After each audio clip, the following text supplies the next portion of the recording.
বিসমিল্লাহির রহমানির রহিম। সম্মানিত গাভুরা ইউনিয়নবাসী, আসসালামু আলাইকুম রহমতুল্লাহি ওয়া বারাকাতুহু। আশা করি আপনারা ভালো আছেন। আলহামদুলিল্লাহ, আমিও ভালো আছি। এই ক্লান্তিকর লগ্নে আজকে আমার লাইফে আসতে হয়েছে এবং আল্লাহ রাব্বুল আলামিন বিশাল আকাশের মালিক, বিচ্ছিন্ন জমিনের মালিক, কুল কায়নাতের মালিক, কথা বলার সুযোগ আল্লাহ রাব্বুল আলামিন আমাকে দিয়েছেন। এই জন্য আমি কথা বলছি। মাসে 2 বার লাইফে আসার কথা ছিল, কিন্তু পরিস্থিতি পরিবেশের কারণে আসতে পারিনি। তার জন্য সরি বলছি আমি গাভুরা এবং দেশবাসীর কাছে। প্রিয় বন্ধুগণ,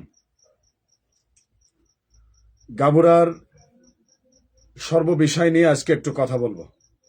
আজকে খুব শর্ট, আজকে খুব অল্প সময়ের ভিতরে আমি কথা শেষ করে দেব ইনশাআল্লাহ। আল্লাহ যেন আমার কথা বলার সুযোগ দেন। বিশেষ করে যুবকদের বিষয়ে একটা কথা বলবো। আমার যুবক ভাইরা যেভাবে কষ্ট করতেছে, আজ ভাটায় এত প্রচন্ড শীত, এই শীতে ভাটায় যারা আছে, বিশেষ করে ভাটা, ইটির ভাটা, এত কষ্ট করতেছে শীতে, আমার বড় কষ্ট লাগে। প্রিয় যুবক ভাইরা, আমি দোয়া করি আল্লাহ রাব্বুল আলামিন আমার ভাইদেরকে এই কষ্ট থেকে আমাদেরকে বের করে নিয়ে আসুক। আমার মা, আমার বোন, আমার ভাবি, আমার আত্মীয় স্বজন, আমার প্রতিবেশী, আমার ইউনিয়নবাসী, আমার দেশবাসী প্রচন্ড কষ্ট পাচ্ছে। যেহেতু আমরা প্রত্যন্ত অঞ্চলে বাস করি, আমাদের জঙ্গল এবং নদী এই হচ্ছে আমাদের জীবিকা। আমরা এখান থেকে আয় করে আমাদেরকে চাউল কিনে খেতে হয়।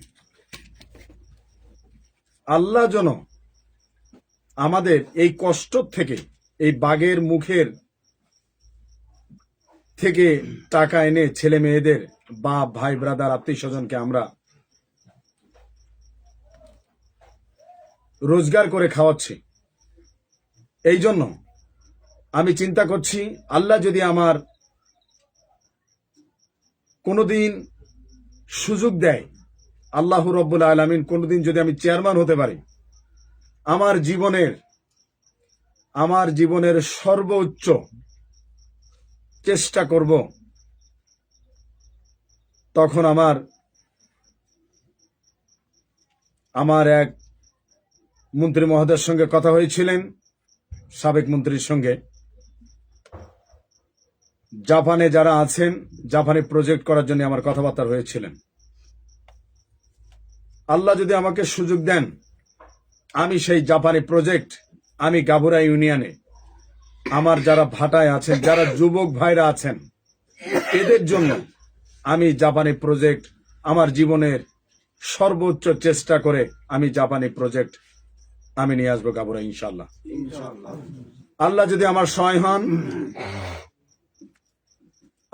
আমার সহায় হন, তাহলে জাপানি প্রজেক্ট যদি আসে, তাহলে আমি প্রত্যেকটা যুবকদের কর্মসংস্থানের ব্যবস্থা করতে পারবো ইনশাআল্লাহ। প্রত্যেকটা মানুষের 25,000 30,000 টাকা করে বেতন হবে। বউ ছেলে মেয়ে নিয়ে সবাই আমরা কাছে থাকতে পারবো। এই শীতে এত বড় কষ্ট আমার ভাইদেরকে হচ্ছে, আমার বুকে বড় ব্যথা। এই কষ্ট দেখলে আমার বড় কষ্ট হয়। আল্লাহ আমাদেরকে, আমরা প্রত্যন্ত অঞ্চলে বাস করি, এই ওলিদের আউলিয়াদের এই ইউনিয়নে পদার্পণ হয়েছে।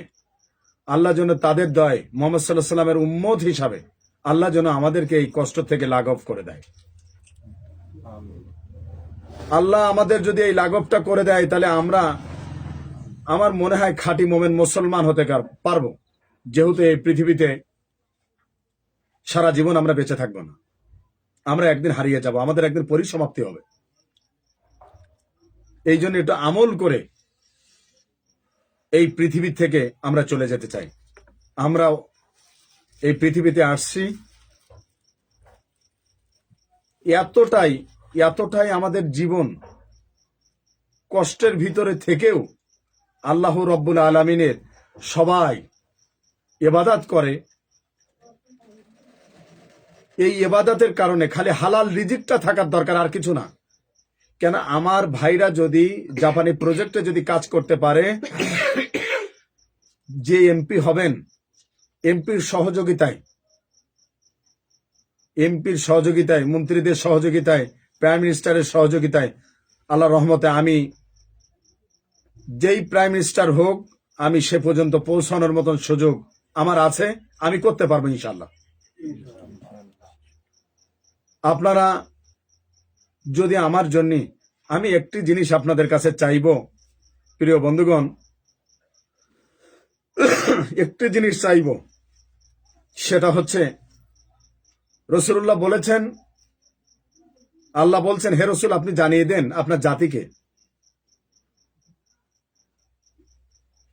মুসলিম শরীফের হাদিসে আমি দেখেছি রাসূলুল্লাহ বলেছেন, যদি রাতের তৃতীয় অংশ যদি কোনো মানুষ যদি ওঠে,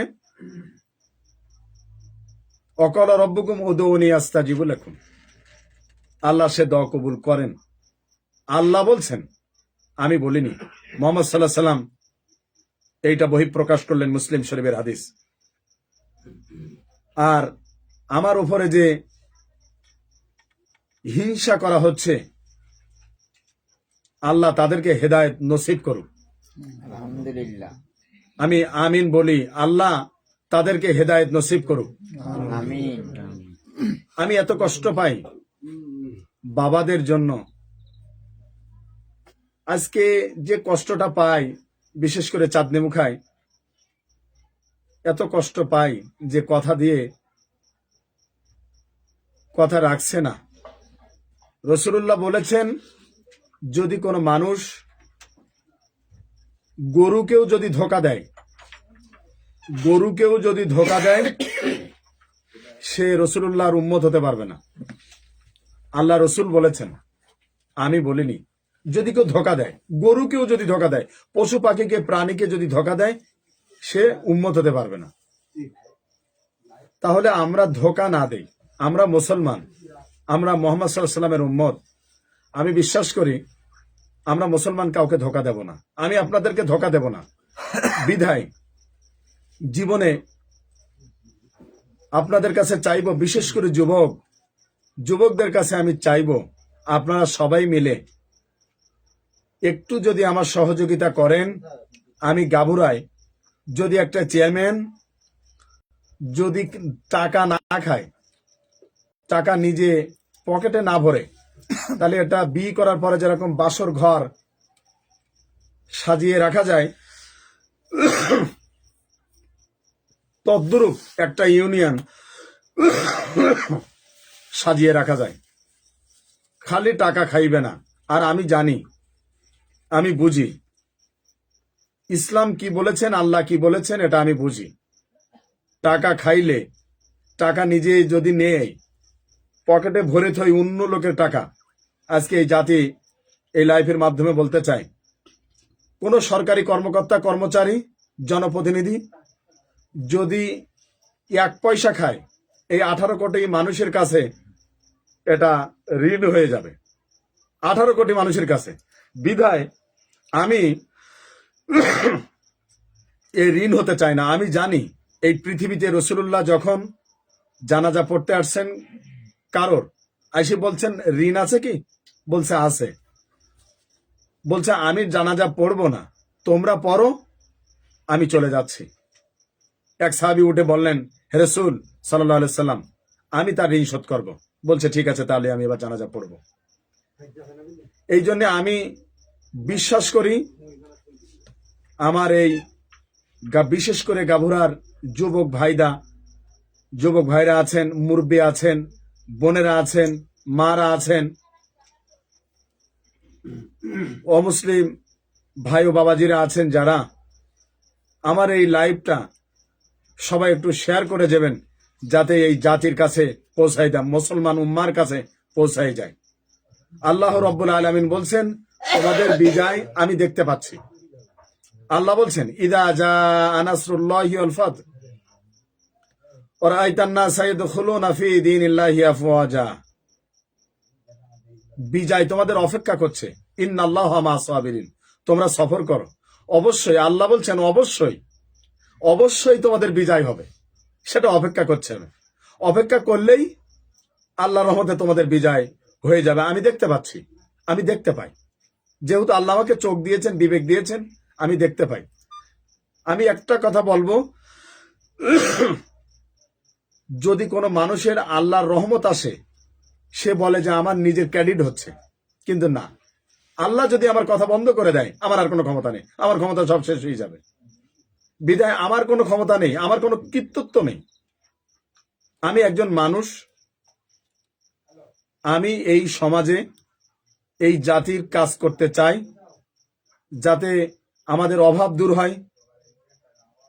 আমাদের যদি কোনো মা অসুস্থ হয়ে যায়, বোন অসুস্থ হয়ে যায়, আমাদের পাথর খোলাই করে নিয়ে যেতে হয়, আমাদের ঘাড়ে করে নিয়ে যেতে হয়। আমরা এই জীবনে 1971 সনের পরে এই পর্যন্ত আমাদের এত চেয়ারম্যান আসছে, কিন্তু তারা কোটি কোটি টাকার সম্পদ তৈরি করেছেন, কিন্তু আমার গাভুরার মানুষের ভাগ্যর পরিবর্তন হয়নি। আমরা যেভাবে ছিলাম সেইভাবে আছি। প্রিয় বন্ধুগণ, একটু কি ইচ্ছা করা যায় না, যেই হোক আমরা যদি একটু মিলেমিশে যদি একটু চলি, তাহলে আমার মনে হয় গাভুরার মানুষ কিন্তু খেতে চায় না, পড়তে চায় না। একটা চেয়ারম্যান কি দেবে? যদি রাস্তাঘাটগুলো ভালো হয়, যদি শিক্ষা ব্যবস্থা যদি ভালো হয়, যদি হাসপাতাল যদি হয়। আমি চিন্তা করেছি সবচেয়ে বড় একটা সমস্যা হচ্ছে, আমার বাবা এখন মরে গিয়েছেন, আমাদের কাজ হচ্ছে আমাদের এক কাঠা জায়গা, ঘর বাঁধার মতো জায়গা আছে, আর কোনো জায়গা নেই। উরির সামনে আমার কবর দিতে হবে, উরির সামনে আমার বাবাকে কবর দিতে হবে। বিদায় এখান থেকে আমি বেরোয় আসতে চাই। সবচেয়ে বড় সংগ্রাম হচ্ছে এই, সবচেয়ে বড় যুদ্ধ হচ্ছে এই, সেটা হচ্ছে গাভুরা ইউনিয়নে কোনো সরকারি কবরস্থান নেই।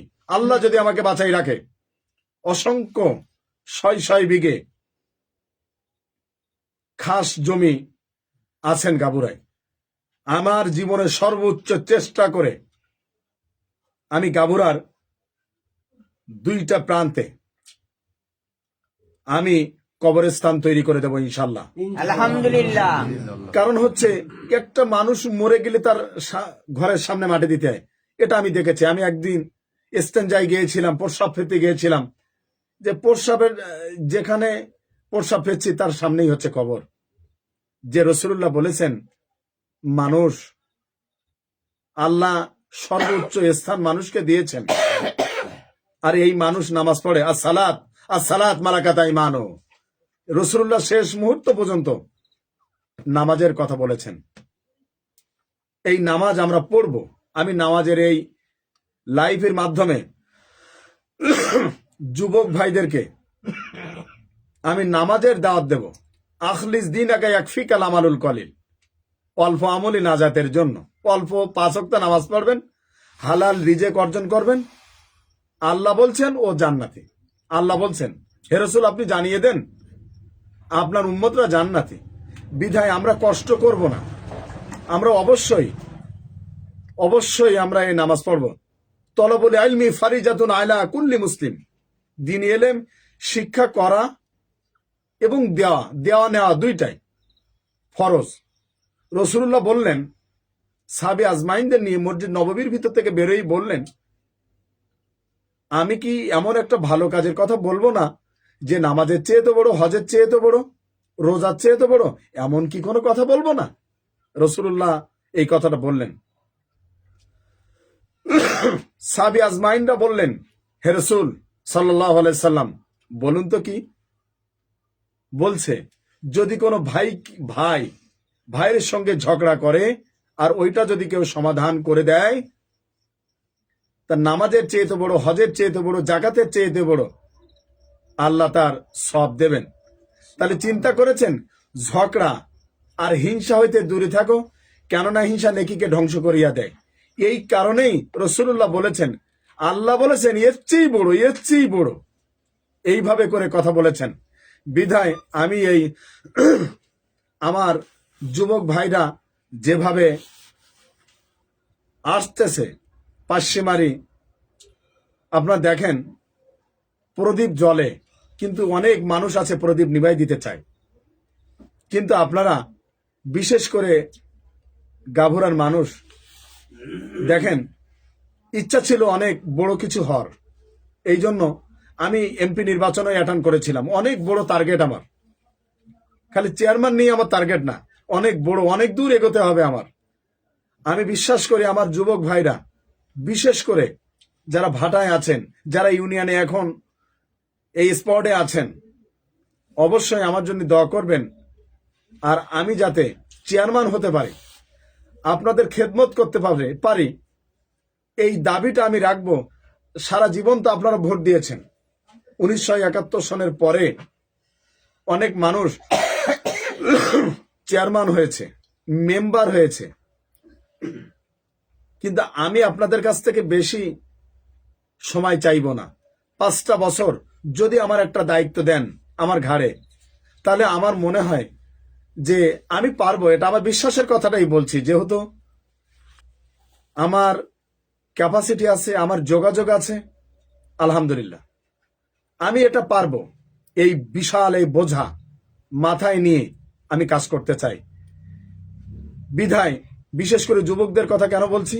রাসূলুল্লাহ বলেছেন, বদর, উহুদ যুদ্ধ, খন্দক, যেখানে যে যুদ্ধ হয়েছে, যুবকরাই অবদান। যুবক ছাড়া জিহাদ, ওয়াতুজাহিদুনা ফি সাবিলিল্লাহি আমওয়ালিকুম ওয়া আনফুসিকুম যালিকুম খায়রুল লাকুম ইন কুনতুম তা'লামুন। আল্লাহ বলছেন, হে রাসূল আপনি বলে দেন, যুবকরাই জিহাদ করবে, যুবকরাই জিহাদ করবে। আর জিহাদের অবশ্যই আল্লাহ বলছেন অবশ্যই তোমাদের বিজয় আসবে যদি ইন্নাল মুনাফিকিনা ফিদ দারকি আসফালিল মিনান নার, যদি তোমরা মুনাফিকের কবলে না পড়ে থাকো, যদি তোমরা মুনাফিকের কবলে না পড়ে থাকো। এখন আমি আপনাদের আর কথা বলবো না, আমার ঘড়িতে 1 মিনিট টাইম আছে, 1 মিনিট কথা বলে শেষ করব। আমি একজন ভালো মানুষ হতে চাই, ভালো মানুষ হতে চাই। আমাকে আপনারা এমন একটা জীবন আমাকে একটু দেন, আমি একটু চেষ্টা করি এমন জীবন করিয়া গঠন মরিয়া হাসিবে কাঁদিবে ভুবন।